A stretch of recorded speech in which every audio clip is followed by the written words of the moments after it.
ایک میں نے آج خبر پڑھی ہے کہ عدالت نے کہا ہے کہ ہماری گورنمنٹ سے، فیڈرل گورنمنٹ اور پروونشل گورنمنٹ سے پوچھا ہے کہ کیا آپ نواز شریف کی زندگی کی گارنٹی دے سکتے ہیں کل تک؟ میں تو اپنی زندگی کی بھی گارنٹی نہیں کل تک دے سکتا، تو میں اور کسی کی زندگی کی گارنٹی کیسے دوں؟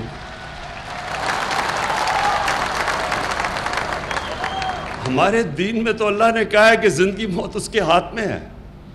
انسان تو اپنی کوشش کر سکتا ہے، اور فیڈرل گورنمنٹ نے، خاص طور پہ پروونشل گورنمنٹ نے پوری اپنی کوشش کی ہے۔ ہم نے بیسٹ میڈیکل دیا ہے نواز شریف کو، میڈیکل کیئر، بہترین ڈاکٹرز کراچی سے ڈاکٹر لے کے آئے ہیں۔ میں نے شوکت خانم کے جو چیف ایگزیکٹو ہیں، جو پاکستان کے ٹاپ ڈاکٹرز میں گنے جاتے ہیں، ان کو خاص طور پہ بھیجا کہ چیک کریں ان کی صحت پہ۔ ہم صرف کوشش کر سکتے ہیں، گارنٹی انسان زندگی موت کی نہیں دے سکتا۔